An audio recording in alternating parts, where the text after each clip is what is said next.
ሰላም ጤና ይስጥልኝ ክብራትና ንገሥት ተከታታዮች እንደምን አላችሁ? እኔ አለው እግዚአብሔር ይመስገን ደህና ነኝ። ዛሬም በጠቃሚና በአዲስ ፕሮግራም በድጋሜ ተገናኝተናል። በዛሬው የጤና ፕሮግራማችን ላይ የምንመለከተው የጤናችንን ችግር የሚገልጹ በአይናችን ላይ የሚታዩ የማስጠንቀቂያ አደገኛ ምልክቶችን በዚህ ቪዲዮ ላይ በደንብ እነግራችኋለሁኝ ማለት ነው። ይህ የጤና ትምህርት ለበርካታ ሰዎች እንዲደርስ ሁላችሁም በቅንነት ላይክ እና ሼር ማድረጋችሁን አትዘንጉ። ጥያቄያችሁን በኮመንት ላይ አስፍሩልኝ። አዲሱ ቻናሌ ስለሆነ ሰብስክራይብ ማድረጋችሁን አትዘንጉ እላለሁኝ። በቀጥታ ወደ ጤና ትምህርታችን የማልፍ ይሆናል። አይኖቻችን ለነፍሳችን መስኮቶች ብቻ ሳይሆኑ ለሰውነታችን ውስጣዊ ሁኔታም መስተዋት ናቸው። የጤና ችግሮች ሲገጥሙን በአይኖቻችን ላይ የሚከሰቱ ማስጠንቀቂያ ምልክቶችን በዝርዝር ልንገራችሁ። አንደኛ የአይኖች ቢጫ መሆን ወይም ደግሞ ጃውንዲስ የምንለው ነው። የአይኖች ነጮች ወይም ደግሞ ስከሌራ ወደ ቢጫ ሲቀየሩ ብዙውን ጊዜ እንደ ሄፓታይተስ፣ ሲርሆሲስ ወይም የሐሞት ቱቦ መዘጋት ያሉ የጉበት ችግሮችን ያመለክታል። የሚከሰትበትን ምክንያት ቀይ የደም ሴሎች ሲበላሹ የሚፈጠረው ቢጫ ቀለም ወይም ደግሞ ቢሊሩቢን ጉበት በትክክል ማቀነባበር ሲያቅተው በሰውነት ውስጥ ይከማቻል። ሌሎች ሊሆኑ የሚችሉ ምክንያቶች ደግሞ የሐሞት ፊኛ በሽታ ሲኖር፣ የጣፊያ ወይም ደግሞ ፓንክሪያቲክ ችግሮች ሲኖርና ከመጠን በላይ የአልኮል መጠጥን በመጠጣት አማካኝነትም ሊከሰት ይችላል። ሁለተኛ የአይኖች መቅጠቅጠግ ወይም ደግሞ ወደ ውጪ መውጣት ነው። የተገጠገጡ ወይም ደግሞ ወደ ውጪ የወጡ አይኖች በሕክምና ቋንቋው ኤክሶፍታልሞስ የሚባሉት ብዙውን ጊዜ ሃይፐር ታይሮይዲዝምን ከመጠን በላይ የሚሰራ የታይሮይድ እጢ ከሚያስከትለው አውቶ ኢሚዩን ዲስኦርደር ከግሬቭስ በሽታ ጋር የተያያዘ ነው። የሚከሰትበት ምክንያትም ከመጠን በላይ የሆነ የታይሮይድ ሆርሞን በቲሾዎች ላይ እብጠትን በመጨመር አይኖችን ወደ ውጪ ይገፋቸዋል። ሊሆኑ የሚችሉ ምልክቶችም ክብደት መቀነስ፣ እጅ መንቀጥቀጥ፣ የልብ ምት መጨመርና መበሳጨት ይከሰታል። ሶስተኛ የደበዘዘ ወይም ደግሞ ደመናማ እይታ ነው። ለረጅም ጊዜ የሚቆይ የደበዘዘ እይታ የስኳር በሽታ፣ የደም ግፊት መጨመር ወይም የአይን ሞራ ግርዶሽ የካታራክት ምልክት ሊሆን ይችላል። የሚከሰትበት ምክንያትም ከፍተኛ የደም ስኳር በሬቲና ውስጥ ያሉትን የደም ስሮች ሊጎዳ ይችላል። የስኳር በሽታ ሬቲኖፓቲ የምንለው ይህም ወደ እይታ መዛባት ያመራል። ሌሎች ሊሆኑ የሚችሉ ምክንያቶች ደግሞ የአይን ኢንፌክሽን ሲኖር፣ ማኪውላር ዲጀነሬሽን ካጋጠማችሁናም ስትሮክ ወይም ደግሞ ሚኒ ስትሮክ በድንገት ከመጣ ይህ ሊከሰት ይችላል።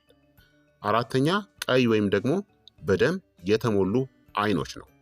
የአይኖች ቀይ መሆን በአለመተኛት፣ በድርቀት ወይም በአለርጂ ሊከሰት ይችላል። ነገር ግን ለረጅም ጊዜ የሚቆይ መቅላት እንደ ዩቬትስ፣ ግላኮማ፣ የአይን በሽታ፣ ግፊት ወይም ከፍተኛ የደም ግፊት የመሳሰሉ ጥልቅ ችግሮችን ሊያመለክት ይችላል። በአይን ደም ስሮች ውስጥ የሚከሰት እብጠት ወይም ግፊት መጨመር ደም ስሮቹ እንዲሰፉና እንዲታዩም ያደርጋል። ታዲያ መቅላቱ ከህመም፣ ከእይታ መጥፋት ወይም ደግሞ ከፈሳሽ መውጣት ጋር አብሮ ከመጣ ቶሎ ሕክምናን አድርጉ። አምስተኛ ጥቁር ክቦች ወይም ደግሞ ያበጡ አይኖች ነው። ብዙውን ጊዜ ከእንቅልፍ እጦት፣ ከአለርጂ ወይም ከአፍንጫ ሳይነስ ችግሮች ጋር የተያያዘ ነው። ነገር ግን ለረጅም ጊዜ የሚቆይ እብጠት፣ የኩላሊት ችግሮች ወይም የታይሮይድ አለመመጣጠንን ሊያመለክት ይችላል። የሚከሰትበት ምክንያትም የፈሳሽ መያዝ ወይም ደግሞ ፍሉድ ሪተንሽን እናም ደካማ የደም ዝውውር በአይኖች ዙሪያ እብጠትናም ቀለም መቀየርን ያስከትላል።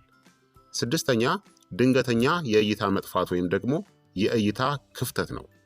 ስትሮክ የሬቲና መነቀል ወይም ደግሞ ሬቲናል ዲታችመንት ወይም የአይን ነርቭ መጎዳትን የሚያመለክት አስቸኳይ የህክምና ጉዳይ ነው። ወደ ሬቲና ወይም የአይን ነርቭ የሚሄድ የደም ዝውውር መዘጋት ወዲያውኑ የእይታ መጎዳትን ያስከትላል። ታዲያ በፍጥነት እርምጃን ውሰዱ። አስቸኳይ የህክምና እርዳታን ፈልጉ። በድንገት የሚመጣ የእይታ መጥፋት ዘላቂ ሊሆን ይችላል። ሰባተኛ ድርብ እይታ ነው። ድርብ እይታ ዲፕሎፒያ የነርቭ ስርዓት መዛባቶችን ከስኳር በሽታ ጋር የተያዘ የነርቭ መጎዳትን ወይም የጭንቅላት ጉዳትን ሊያመለክት ይችላል። የሚከሰትበት ምክንያትም አንጎል ሁለቱንም አይኖች በትክክል ማስተካከል ሲያቅተው፣ ይህም በነርቭ ወይም በጡንቻ ችግር ምክንያት ሊሆን ይችላል። ሊሆኑ የሚችሉ ምክንያቶች ደግሞ ስትሮክ፣ የአንጎል እጢ፣ መልቲፕል ስክለሮሲስን ያመለክታል። 8ኛ የአይን ተንሳፋፊዎች ወይም ደግሞ የብርሃን ብልጭታዎች ነው። አልፎ አልፎ የሚታዩ ተንሳፋፊዎች የተለመዱ ናቸው። ነገር ግን በድንገት መጨመር ወይም ደማቅ ብልጭታዎች የሬቲና መነቀል ወይም ደግሞ የቪትሪየስ ደም መፍሰስን ሊያመለክቱ ይችላሉ። የሚከሰትበት ምክንያቶች ደግሞ በአይን ውስጥ ያሉ ትናንሽ ስብስቦች ወይም ደም መፍሰስ በሬቲና ላይ ጥላዎችን ይጥላሉ። ከዳር እይታ መጥፋት ጋር አብሮ ከመጣ ወዲያውኑ እርዳታን ጠይቁ። 9ኛ ደረቅ የሚያሳክክ ወይም ደግሞ የሚያቃጥል አይኖች ናቸው። ብዙውን ጊዜ በድርቀት በቫይታሚን ኤ እጥረት ወይም እንደ ስጆግሬን ሲንድረም ባሉ የራስ ሰር በሽታዎች ወይም ደግሞ አውቶ ኢሚዩን ኮንዲሽኖች ይከሰታል።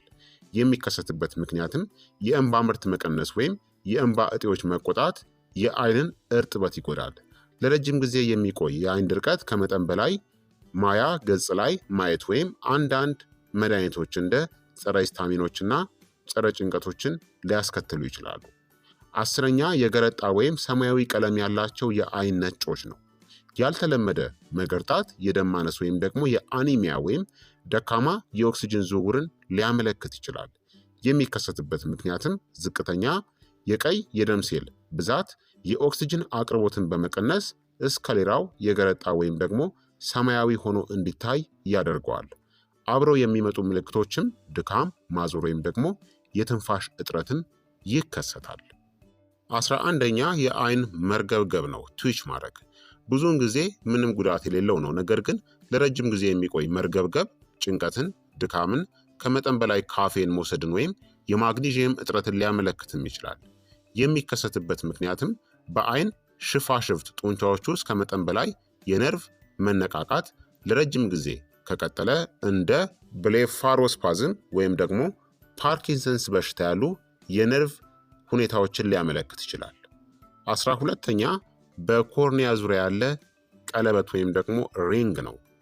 በአይሪስ ዙሪያ ያለው ግራጫ ወይም ነጭ ቀለበት የተለመደ የእርጅና ምልክት ሊሆን ይችላል። ነገር ግን በወጣቶች ላይ ከፍተኛ ኮሌስትሮል ወይም ደግሞ የሊፒድ ችግሮችን ሊያመለክት ይችላል። የሚከሰትበት ምክንያትም የኮሌስትሮል ክምችቶች በኮርኒያ ጠርዝ ዙሪያ ይፈጠራሉ። ከ40 ዓመት በታች ከሆናችሁ እናም ይህን ቀለበት ካስተዋላችሁ የደም ሊፒድ መጠናችሁን አረጋግጡ። 13ኛ እኩል ያልሆኑ የአይን ብሌን መጠኖች ነው። ድንገተኛ ከሆነ የነርቭ መጎዳት፣ የአንጎል ጉዳት ወይም የስትሮክ ምልክት ሊሆን ይችላል። የሚከሰትበት ምክንያትም ለብርሃን የሚሰጡ የተለያዩ ምላሾች ወይም ደግሞ የአይን ጡንቻዎችን የሚጎዳ የነርቭ ችግር ነው። ከራስ ምታት፣ ከአይን ሽፋሽፍት መውደቅ ወይም የእይታ ለውጦች ጋር አብሮ ከመጣ የሕክምና እርዳታን ፈልጉ። 14ኛ ከመጠን በላይ ማልቀስ ወይም ደግሞ ውሃን መያዝ ነው። በእንባ ቱቦዎች መዘጋት፣ በአይን ኢንፌክሽኖች፣ በአለርጂዎች ወይም ስር በሰደደ ብስጭት ምክንያት ሊሆን ይችላል።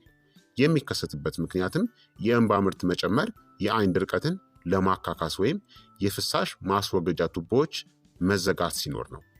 15ኛ በሌሊት ለማየት መቸገር ነው ወይም በማታ። ይህ የቫይታሚን ኤ እጥረት፣ የአይን ሞራ ግርዶሽ ወይም የሬቲና መጎዳት ምልክት ነው። የሚከሰትበት ምክንያትም ቫይታሚን ኤ ለሮዶፕሲን አስፈላጊ ነው። ይህም ለሌሊት እይታ የሚረዳ በሬቲና ውስጥ ያለ ለብርሃን ስሜታዊ የሆነ ቀለም ነው። እጥረቱን ማስተካከል ብዙውን ጊዜ መደበኛውን የሌሊት እይታን ይመልሳል። ታዲያ አይኖቻችን ለጤናችን ቀደምት የማስጠንቀቂያ ስርዓት ሆነው ያገለግላሉ። በእይታ በቀለም ወይም በመመቸት ላይ የሚከሰቱ ለረጅም ጊዜ የሚቆዩ ወይም ያልተለመዱ ለውጦች ችላ ሊባሉ አይገባም። የጉበታችሁን፣ የኩላሊቶቻችሁን፣ የታይሮይድን፣ የልባችሁን ወይም የአንጎላችን ስርዓታዊ ችግሮችን ሊገልጹ ይችላሉ ማለት ነው። ስለዚህ ክቡራትና ክቡራን ተመልካቾቼ የዛሬው የጤና ትምህርት እንግዲህ ይህንን ይመስል ነበረ። እንደተማራችሁበትም ተስፋ አድርጋለሁኝ። ሀሳብ አስተያየታችሁ ደግሞ አይለየኝ ይላለው። ይህ የጤና ትምህርት ለበርካቶች እንዲደርስ ሁላችሁም በቅንነት ላይክ እና ሼር በማድረግ ሌሎችንም አስተምሩ አሳውቁላለሁኝ። ከዚህ ቪዲዮ ጋር በተያያዘ ጥያቄ ካላችሁ ጥያቄያችሁን በኮመንት ላይ አስፍሩልኝ። በቀጣይ የጤና ትምህርት እስከምንገናኝ እኔንም እናንተንም ቸር ያቆየን። መልካም ጊዜ፣ መልካም ቆይታ። ቻው ቻው።